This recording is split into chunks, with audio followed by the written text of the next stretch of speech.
हिंदू धर्म सभी धर्मों में सबसे प्राचीन धर्म कहा गया है। पहले इस धर्म को सनातन धर्म भी कहा जाता था। नमस्ते, मैं हूँ जिया, आप सभी का अभिवादन करती हूँ। चैनल पर नए हैं तो प्लीज़ चैनल को सब्सक्राइब करें। वीडियो की नोटिफिकेशन के लिए बेल आइकन बटन जरूर दबाएं। आज इस वीडियो के माध्यम से आप समझते हैं कि हिंदू धर्म क्या है, इसकी क्या क्या परंपराएं हैं, क्या क्या अवधारणाएं हैं। तो सनातन धर्म का जो शाब्दिक अर्थ होता है, जो मतलब है, वो शाश्वत है, यानी कि सदा बना रहने वाला, जिसका ना कभी शुरुआत हुई थी और ना कभी अंत होगा, ना आदि है और ना अंत है। सनातन धर्म, जिसे हिंदू धर्म यानी कि वैदिक धर्म के नाम से भी जाना जाता है, इसे वैदिक सनातन वर्ण आश्रम धर्म भी कहते हैं।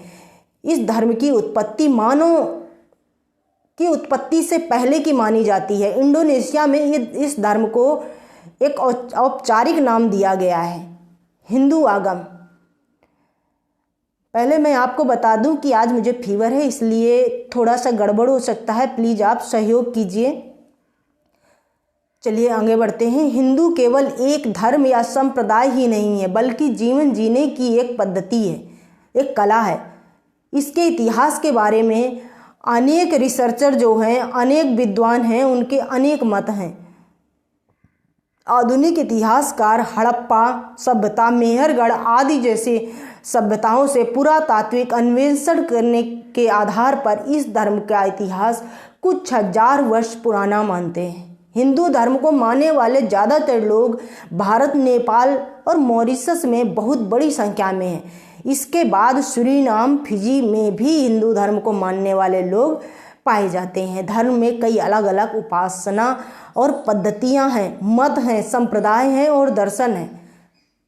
संख्या के आधार पर देखा जाए तो हिंदू धर्म विश्व का तीसरा सबसे बड़ा धर्म है और संख्या के आधार पर इसके सबसे ज़्यादा जो उपासक हैं वो भारत में हैं और परसेंटेज के अकॉर्डिंग नेपाल में हैं। हिंदू धर्म में कई देवी देवताओं की पूजा की जाती है, लेकिन वास्तव में यह एक एकेश्वरवादी धर्म है। भारत की सिंधु घाटी सभ्यता यानी कि हड़प्पा सभ्यता में हिंदू धर्म के प्रमाण के रूप में कई साक्ष्य भी मौजूद हैं, जैसे एक अज्ञात मात्र देवी की मूर्तियां, भगवान शिव, पशुपति जैसे देवताओं की मुद्राएं, शिवलिंग, पीपल की पूजा आदि आदि प्रमुख हैं। इतिहासकार मानते हैं कि सिंधु घाटी सभ्यता के अंत समय में मध्य एशिया से एक जाति का आगमन हुआ जो स्वयं को आर्य कहते थे और संस्कृत नाम की एक हिंदू यूरोपीय भाषा भी बोलते थे। आर्यों की सभ्यता को वैदिक सभ्यता कहा गया। ये जो आर्य थे वो लगभग 1700 ईसा पूर्व में कश्मीर, पंजाब, हरियाणा और अफगानिस्तान में बस गए।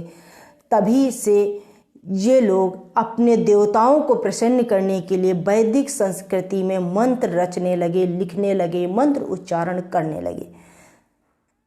सबसे पहले 4 वेदों की रचना की गई, जिसमें सबसे प्रथम ऋग्वेद है। उसके बाद उपनिषद जैसे ग्रंथ की रचना की गई। हिंदू मान्यता के अनुसार वेद, उपनिषद आदि जो ग्रंथ हैं वो अनादि और नित्य हैं, यानी कि ईश्वर की कृपा से अलग अलग मंत्र जानने वाले ऋषियों को अलग अलग ग्रंथों का ज्ञान प्राप्त हुआ। ऋषियों ने उस ज्ञान को एक बुक के फॉर्म में लिपिबद्ध कर दिया। बौद्ध धर्म और धर्मों के अलग हो जाने के बाद जो वैदिक धर्म था उसमें काफ़ी परिवर्तन आया। उसमें नए नए देवता और नए नए दर्शन जुड़ गए। इस तरह आधुनिक हिंदू धर्म का जन्म हुआ। दूसरे नज़रिए से देखा जाए तो हिंदू धर्म का मूल जो है वो सिंधु सरस्वती परंपरा से भी पहले भारतीय परंपरा में है, जिसका सोर्सेस मेहरगढ़ की 6500 ईसा पूर्व संस्कृति से मिलता है। हिमालय से शुरू होकर इंदु सरोवर यानी कि हिंद महासागर तक या निर्मित देश हिंदुस्तान कहलाया। एक अन्य विचार के भी अनुसार हिमालय के प्रथम अक्षर ही और इंदु सरोवर का इंदु शब्द के अंतिम अक्षर जो है इन दोनों से मिलकर हिंदू नाम दिया गया। हिंदू शब्द उस समय धर्म के बजाय राष्ट्रीयता के रूप में ज़्यादा प्रयोग किया जाता था।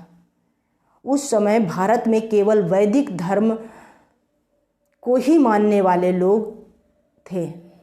भारत में अन्य किसी धर्म का उदय नहीं हुआ था, इसलिए हिंदू शब्द सभी भारतीयों के लिए प्रयोग किया जाता था। भारत में केवल वैदिक धर्मावलंबी जो थे यानी कि हिंदुओं के बसने के कारण बाद में विदेशियों ने इस शब्द को धर्म के संदर्भ में प्रयोग करना शुरू कर दिया। ऋग्वेद में जो सप्त सिंधु का उल्लेख मिलता है वो भूमि जहाँ पर आर्य सबसे पहले बसे थे। भाषाविदों की माने तो हिंदू आर्य भाषाओं की सा ध्वनि जो संस्कृत शब्द का शब्द है ईरानी भाषाओं की हा ध्वनि में बदल जाता है। ईरानियों ने सिंधु नदी के पूर्व में रहने वाले लोगों को जब सिंधु कहा तो उनके जो मुंह से उच्चारण हुआ वो हिंदू नाम हुआ। जब अरब से मुस्लिम लोग भारत आए तो उन्होंने भारत के जो मूल निवासी थे उनको हिंदू कहना शुरू कर दिया। चारों वेदों में, पुराणों में, महाभारत में, स्मृतियों में इस धर्म को हिंदू धर्म नहीं कहा गया है, वैदिक सनातन वर्ण आश्रम धर्म कहा गया है। हिंदू धर्म में कोई एक अकेले सिद्धांत या संप्रदाय समूह नहीं है जिसे सभी हिंदुओं को मानना जरूरी है। ये धर्म से ज़्यादा जीवन जीने का एक मार्ग है। हिंदुओं का कोई केंद्रीय धर्म संगठन जो होता है वो नहीं है। उनका कोई धर्म का ओरिजिन उत्पत्ति करता नहीं है जैसे कि अन्य धर्मों में होता है। इसके अलावा कई मत और संप्रदाय आते हैं, सभी को बराबर श्रद्धा भी दी जाती है। धर्म ग्रंथ भी कई हैं, फिर भी जो प्रमुख सिद्धांत हैं जो ज़्यादातर हिंदू मानते हैं, इन सब में विश्वास जिसमें रखते हैं वो है धर्म, कर्म, पुनर्जन्म, मोक्ष, मुक्ति ऐसे शब्दों में विश्वास करते हैं जिनके कई रास्ते हो सकते हैं और ईश्वर पर विश्वास करते हैं। हिंदू धर्म स्वर्ग और नरक को अस्थायी मानता है। हिंदू धर्म के अनुसार संसार के सभी प्राणियों में आत्मा होती है। मनुष्य ही एक ऐसा प्राणी है जो इस लोक में पाप और पुण्य का कर्म भोग सकता है और मोक्ष प्राप्त कर सकता है। हिंदू धर्म में 4 मुख्य संप्रदाय बताए गए हैं। वैष्णव संप्रदाय जो विष्णु को परमेश्वर मानते हैं, शैव संप्रदाय जो कि भगवान शिव की पूजा करने वाले लोग, शाक्त जो देवी को परम शक्ति मानते हों और स्मार्त जो परमेश्वर के विभिन्न रूपों को एक ही समान मानते हों।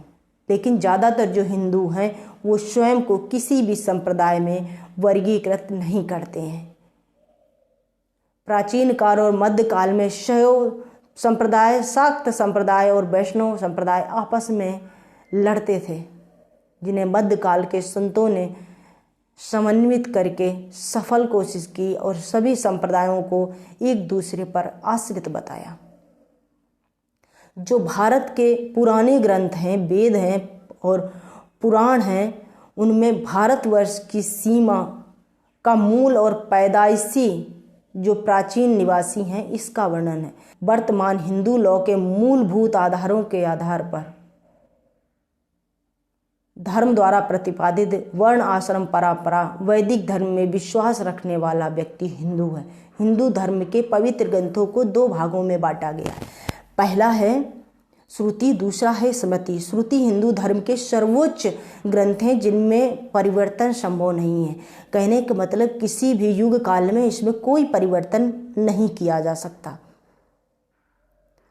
वहीं स्मृति ग्रंथ जो हैं उनमें देश काल परिस्थिति के अनुसार बदलाव होता रहता है। श्रुति के अंतर्गत 4 वेद आते हैं और ब्रह्मसूत्र उपनिषद आते हैं। इन ग्रंथों को वेद श्रुति इसलिए कहा जाता है क्योंकि हिंदुओं का मानना है कि इन वेदों को परमात्मा ने ऋषियों को सुनाया जब वो गहरे ध्यान में थे, और वेदों की जो श्रवण परंपरा थी वो इसलिए आई कि ऋषियों ने उन वेदों को ऋषियों अपने जो शिष्य थे उनको सुनाया। हर वेद में 4 भाग हैं। संहिता है जो मंत्र भाग है, ब्राह्मण ग्रंथ है, गद्य भाग है जिसमें कर्म कांड समझाए गए हैं, अरण्यक है इसमें अन्य गूढ़ बातें बताई गई, उपनिषद इनमें ब्रह्म आत्मा और इनके संबंध के बारे में जानकारी दी गई। श्रुति और स्मृति में कोई विवाद होता है तो श्रुति की बातें मान्य होती हैं। श्रुति को छोड़कर अन्य सभी हिंदू धर्म ग्रंथ जो हैं वो स्मृति कहे जाते हैं, क्योंकि स्मृति में वो कहानियां हैं जिनको लोगों ने पढ़ा और पीढ़ी दर पीढ़ी याद किया, बाद में उनको एक बुक के रूप में लिख दिया। सभी स्मृति ग्रंथ जो हैं वेदों की प्रशंसा करते हैं। इनको वेदों से निचला स्तर प्राप्त है, पर ये ज़्यादा आसान है और अधिकांश हिंदुओं द्वारा पढ़े जाते हैं क्योंकि ये आसान है। बहुत ही कम हिंदू लोग हैं जो वेदों का अध्ययन कर पाते हैं क्योंकि ये कठिन संस्कृत भाषा में लिखे हुए हैं। प्रमुख स्मृति ग्रंथ हैं रामायण, महाभारत, भगवत गीता, 18 पुराण, मनुस्मृति, धर्मशास्त्र, धर्मसूत्र और आगम शास्त्र। इंडियन फिलॉसफी को 6 प्रमुख भागों में बांटा गया है। शाक्य दर्शन, योग दर्शन, न्याय दर्शन, वैशेषिक दर्शन, मीमांसा दर्शन और वेदांत दर्शन, जिनको मैं आगे क्लास में पढ़ाऊंगी। हिंदू धर्म ग्रंथों के मुताबिक देवताओं के धर्म के 2 दानव अधर्म के प्रतीक माने जाते हैं। लेकिन क्या आप जानते हैं कि पौराणिक मान्यताओं में देव और दानवों को एक ही पिता किंतु अलग अलग माताओं की संतान बताया गया है। इन मान्यताओं के मुताबिक देव दानवों के पिता ऋषि कश्यप हैं, वहीं देवताओं की माता का नाम अदिति और दानवों की माता का नाम दिति है। हिंदू धर्म की कुछ अवधारणाएं भी हैं, जैसे ब्रह्म को सर्वव्यापी, एकमात्र सत्ता, निर्गुण, सर्वशक्तिमान, सर्वव्यापी मानना। ब्रह्म एक ही है, दूसरा कोई परम ब्रह्म अजर अमर अनंत और इस जगत का जन्मदाता, पालनहार, कल्याणकर्ता नहीं है। अब यहाँ त्रिमूर्ति वाले ब्रह्म नहीं है, इन ब्रह्म की अलग परिभाषा है। आत्मा को ब्रह्म का ही अंश माना गया है जो जीव के शरीर में आंशिक रूप से विद्यमान रहती है। मोक्ष प्राप्ति के बाद आत्मा ब्रह्म से मिल जाती है। जीव की मृत्यु के बाद भी आत्मा नहीं मरती है और किसी नए शरीर को धारण कर लेती है। आत्मा अमर है, इसकी पुष्टि पुनर्जन्म से होती है। आत्मा के प्रत्येक जन्म द्वारा प्राप्त जीव रूप को योनि कहते हैं। हिंदू धर्म में ऐसी 84 करोड़ योनियों की कल्पना की गई है, जिसमें कीट पतंगे, पशु पक्षी, वृक्ष, मानव सभी शामिल हैं। योनि को जीव विज्ञान की भाषा में जैव प्रजातियां कहा गया है। हिंदू धर्म में 4 वर्ण कहे गए हैं। हिंदू धर्म में 4 वर्णों में विभाजित किया गया, ब्राह्मण, क्षत्रिय, वैश्य और शूद्र। ये 4 वर्ण प्रारंभ में कर्म के अनुसार विभाजित थे। प्रत्येक जन्म के बाद जीवन भर किए गए अच्छे बुरे कर्मों का फल आत्मा को अगले जन्म में भुगतना पड़ता है। अच्छे कर्मों के फलस्वरूप अच्छी योनि में जन्म मिलता है। इस दृष्टि से मनुष्य सर्वश्रेष्ठ योनि है। कर्म फल का अंतिम लक्ष्य मोक्ष प्राप्ति यानी कि आत्मा का ब्रह्म में समाहित होना है। हिंदू धर्म में कर्म फल से संबंधित 2 लोकों का चर्चा किया गया है, स्वर्गलोक और नर्कलोक। स्वर्गलोक में ऐशो आराम की जिंदगी मिलती है और नर्कलोक अत्यधिक कष्टदायक और निकृष्ट है, अंधकार से भरा हुआ है। अच्छे कर्म करने वाले जीव मृत्यु के बाद स्वर्ग में और बुरे कर्म करने वाला व्यक्ति या जीव नरक में स्थान पाता है। मोक्ष का मतलब है आत्मा का जीवन मरण के चक्र से मुक्त होकर परमात्मा में, परम ब्रह्म में समाहित हो जाना। मोक्ष प्राप्ति के लिए निष्काम भाव से सत्कर्म करना और ईश्वर की आराधना करना हिंदू धर्म में आवश्यक बताया गया है। इस धर्म में 4 युगों की भी व्याख्या की गई है। हिंदू धर्म में काल समय को चक्रीय माना गया है। एक चक्र काल में 4 युग होते हैं, सतयुग, त्रेता, द्वापर और कलयुग। इन चारों युगों में जो सतयुग है वो सर्वश्रेष्ठ है और कलयुग जो है वो सबसे निकृष्ट माना गया है। इन चारों युगों में मनुष्य की शारीरिक और जो नैतिक शक्ति है वो हर युग में धीरे धीरे कमज़ोर होती जाती है। चारों युगों को मिलाकर एक महायुग बनता है जिसकी आयु लगभग 43,20,000 वर्ष होती है। इसके बाद अंत में पृथ्वी पर महाप्रलय होता है। इसके बाद सृष्टि की नई रचना शुरू होती है। ऐसा हिंदू धर्म की अवधारणा है। हिंदू धर्म में 4 आश्रमों का वर्णन किया गया है। प्राचीन हिंदू संहिताएं मानव जीवन को 100 वर्ष की आयु मानते हुए 4 आश्रमों में विभाजित किया है। पहला ब्रह्मचर्य, दूसरा गृहस्थ, तीसरा वानप्रस्थ और चौथा संन्यास। प्रत्येक आश्रम की संभावित अवधि 25 वर्ष मान ली गई। ब्रह्मचर्य आश्रम में व्यक्ति गुरु आश्रम में जाकर विद्या का ग्रहण करता है और गृहस्थ आश्रम में विवाह, संतान उत्पत्ति, धन का उपार्जन करना, दान और विभिन्न प्रकार के भोग विलास करता है। वानप्रस्थ में व्यक्ति धीरे धीरे सांसारिक उत्तरदायित्व अपने पुत्रों को, अपनी संतानों को सौंपते हैं। सांसारिक उत्तरदायित्व से निवृत्त होकर अंत में संन्यास आश्रम में गृह त्याग कर निर्विकार होकर निष्काम भाव से ईश्वर की उपासना में लीन हो जाते हैं। हिंदू धर्म में 4 पुरुषार्थों की भी चर्चा की गई। धर्म, अर्थ, काम, मोक्ष, ये 4 पुरुषार्थ जीवन के इच्छित उद्देश्य हैं। आचार, व्यवहार और कर्तव्यों को निभाना ही धर्म है। अपनी बौद्धिक और शारीरिक क्षमता के अनुसार परिश्रम कर धन कमाना और धन का उचित तरीके से उपयोग करना ही अर्थ है। शारीरिक आनंद भोगना काम है। धर्म के अनुसार ये तीनों पुरुषार्थों को निभाने के बाद जीवन मरण से मुक्ति प्राप्त कर लेना ही मोक्ष है। धर्म व्यक्ति का जीवन भर मार्गदर्शक होता है, जबकि अर्थ और काम जो हैं वो गृहस्थ आश्रम के 2 मुख्य काम हैं और मोक्ष संपूर्ण जीवन का अंतिम लक्ष्य है। ज्ञान प्राप्ति के लिए 4 योग की भी चर्चा की गई है। ज्ञान योग, भक्ति योग, कर्म योग और राजयोग। ये 4 योग हैं जो आत्मा को ब्रह्म से जोड़ने के मार्ग हैं, ईश्वर प्राप्ति के मार्ग हैं। जहाँ ज्ञान योग दार्शनिक और तार्किक विधि का अनुसरण करता है, वहीं भक्ति योग जो है वो आत्मसमर्पण और सेवा का भाव, कर्म योग समाज के दीन दुखियों की सेवा का और राजयोग शारीरिक मानसिक साधनों का अनुसरण करता है। ये चारों योग एक दूसरे के पूरक हैं, यानी कि एक ही सिक्के के 2 पहलू हैं। हिंदू धर्म में 4 धाम की चर्चा की गई है जो उत्तर, दक्षिण, पूरब, पश्चिम चारों दिशाओं में स्थित है। बद्रीनाथ, रामेश्वर, जगन्नाथपुरी और द्वारका, जहाँ की यात्रा प्रत्येक हिंदू को करना पुनीत माना गया है, पुनीत कर्तव्य माना गया है। प्रमुख धर्म ग्रंथ, हिंदू धर्म के प्रमुख धर्म ग्रंथ जो हैं वो 4 वेद हैं, 13 उपनिषद हैं, 18 पुराण हैं, श्रुति है, रामायण, महाभारत, गीता, रामचरित। इसके अलावा अनेक कथाएं, अनेक शास्त्र अनुष्ठान भी हैं। हिंदू धर्म में सबसे मेन परंपरा जो है वो 16 संस्कार की है।